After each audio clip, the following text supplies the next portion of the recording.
Honestly, when you go through enough pain, you honestly don't get phased by too much shit too much after. Like once you go through a really hard time, not too much stuff could really phase you because you're like, bro, I already went through something way harder than that before. So this is nothing. What's next? You can't have a why me mindset. The big thing when working out is controlling your breathing. If there's something you want to focus on that. Because when you're having a good workout, it can feel like you can hardly breathe. And that's a trick to allowing your workouts to last longer when you're going hard, is really focusing on your breathing. Couldn't do this a year ago.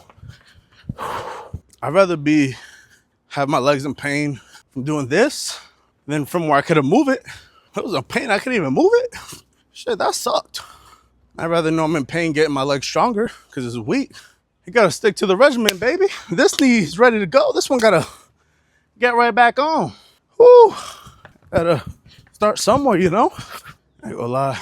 I already know I'm gonna throw up today. I'm working out on an empty stomach, just water.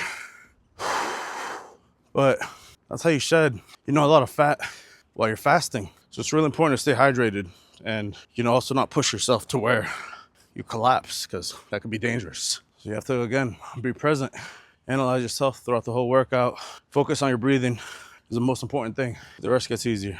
Don't think about how much this sucks. Just think about how much you're getting better. Because tomorrow, you're going to be able to do one more. Think about it. We were talking about the power of one more. So push yourself. Push yourself, Be excited to get that one more. Today, I want to do one more. I did yesterday. One more. Come on. You pay your dues, bro. Pay your dues. You have to understand, when building your frame, you're also passing an eye test. Unfortunately, you seem a lot more responsible and trustworthy when you're in better shape, especially when you're looking for a job, because you're paying your dues. Typically, that's what they see. That's what they see. I'm just trying to catch my breath and also, explain to you guys that your image and how people perceive you is important, Unfortunately, somebody that is, over 300 pounds reflects their lifestyle, that they're not caring about taking care of their body.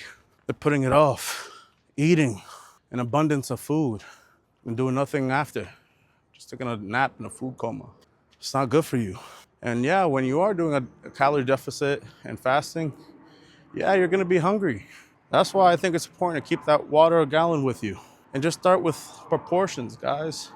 Like anything that you're used to eating, or even if it's easier for you, serve yourself and then only eat half of it. That's it.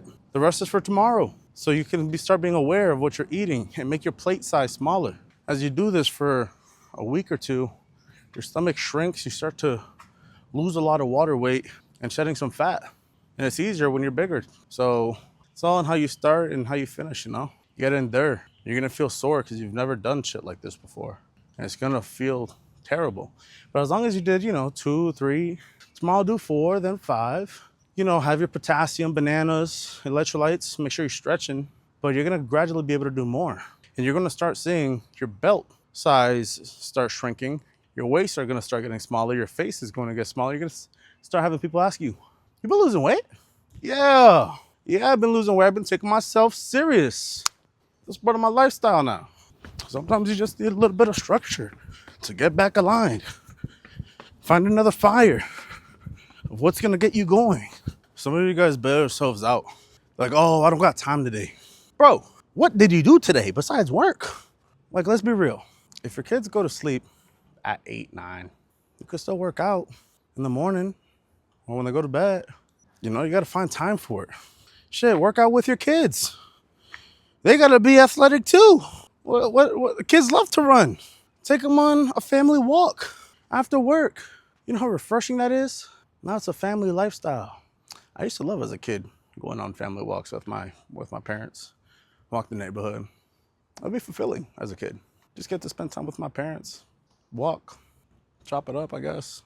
Sometimes you need an accountability partner. I know a lot of you guys don't like losing money. If you miss a workout, send somebody $50. They'll be happy to receive it because you're not holding yourself accountable. I used to do that. I don't want to lose no money. I'm going to go. Shit. But yeah, do it for a term. Listen, I'm trying to work out for the next 90 days. If I'm not on my schedule, I'll Apple pay you $50. Or even if that's strong, $10. Regardless, you don't even want to lose one because now you're letting them know I'm not keeping up to my word. I'm paying you. That could have been my dollar. And at the end of the day, I'm doing myself a total disservice by not working out and losing money and losing confidence because now you're not keeping up to your word. All those things are important. Your word means everything. And as a man, all you got is your word and your balls. Word. I know when I will finish working out today, I know I got 1% better at the end of the day. I know I got 1% better, and that's what matters. As long as you're pushing yourself to do better, that's what matters.